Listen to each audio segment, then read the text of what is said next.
All right, guys, welcome back. This is going to be part 2 to this exercise, our first exercise in Illustrator.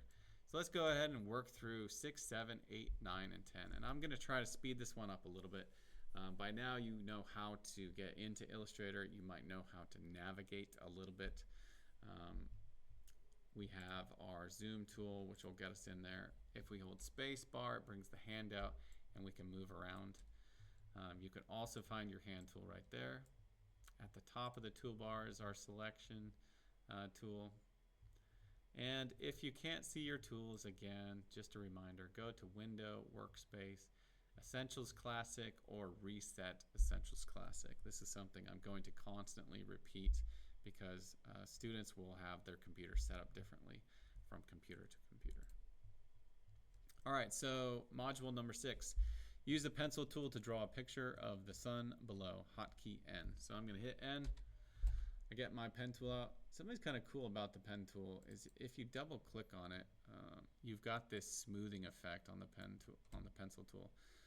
I used to think that the pencil tool wasn't all that cool, but with the smoothing effect, it's actually pretty fantastic. So I'll hit OK.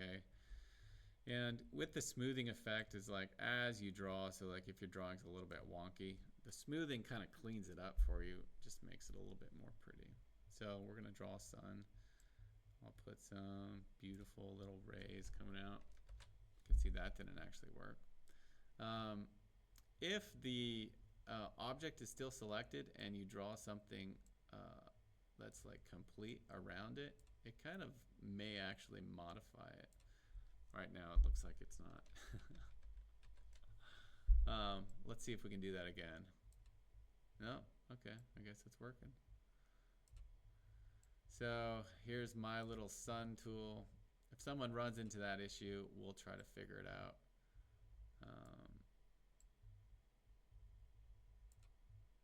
Individually. So here's my really beautiful sun. This is drawing everything in just like shapes. If you take your pencil tool, you can also just do your iconic circle and then just have lines kind of come straight towards it.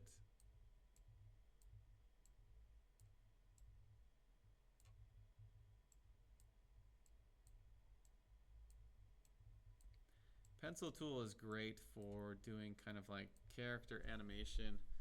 So you can get some kind of like nice freehand movements. Again, it works best with a mouse, and I'm hoping to get you guys all a mouse shortly. Okay, so let's go ahead and move on.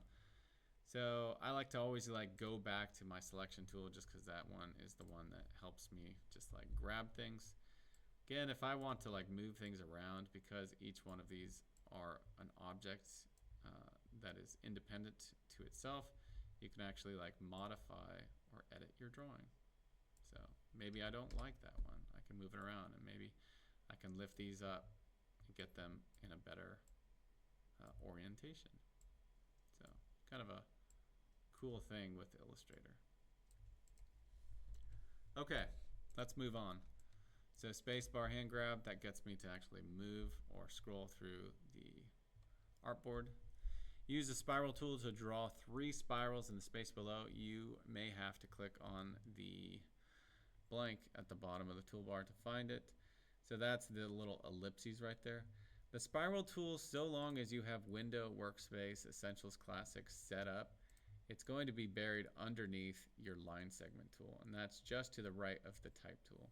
So click and hold on the line segment tool, go to the right, and right below the arc tool, you'll see what's called the spiral tool. The spiral tool is kind of cool. It creates a Fibonacci like swirl. If you hold Alt or maybe Control,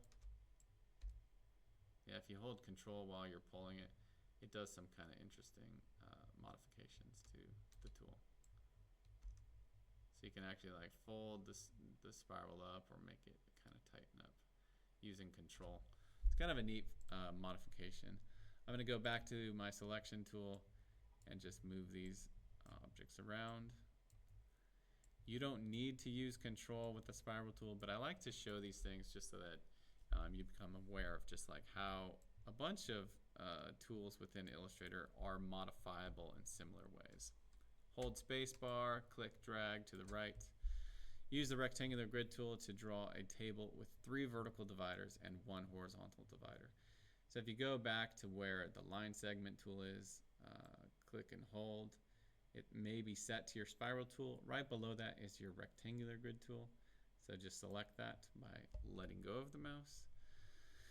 You'll have to set a stroke color to see the grid. So let's see here. So the best way to go about this is just to click once, and it brings up a little dialog box or a menu where you can actually control how many things, how big it's going to be. So the first thing I would do is let's make this thing 2 by 2 inches.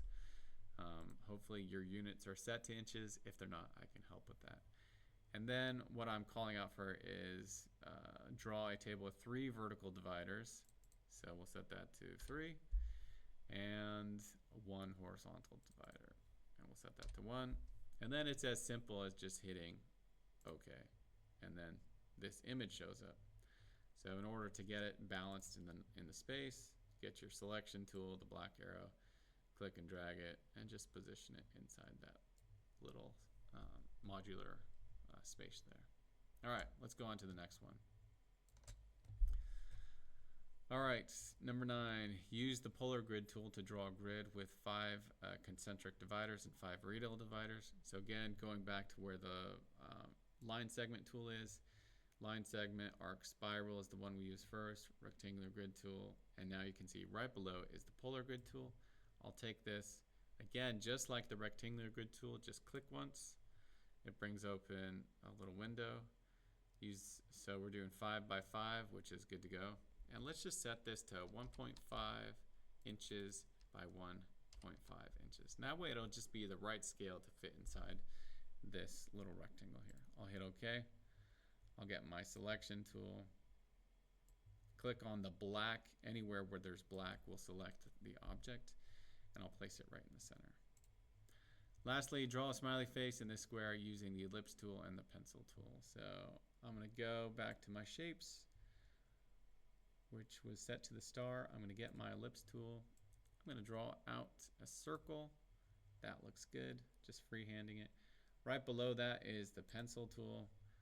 And I'm just going to see if I can draw a little eyeball here. Just make a nice black little eyeball. There's another eyeball. Woohoo! And then I can just go and make a silly, not super impressive little smiley face. And so there you go. A lot of this, again, is not about making the most amazing or beautiful things. It's really just kind of starting to get you oriented to the space and understanding where these tools are and how they can be modified. Last thing I'm going to do is Control 0, and that just centers, again, the artboard on the composition so I can see what I'm working with. And hopefully you've been introduced to some new tools and some navigation within Illustrator that you were previously unaware of. All right, guys, that's where we're going to stop today.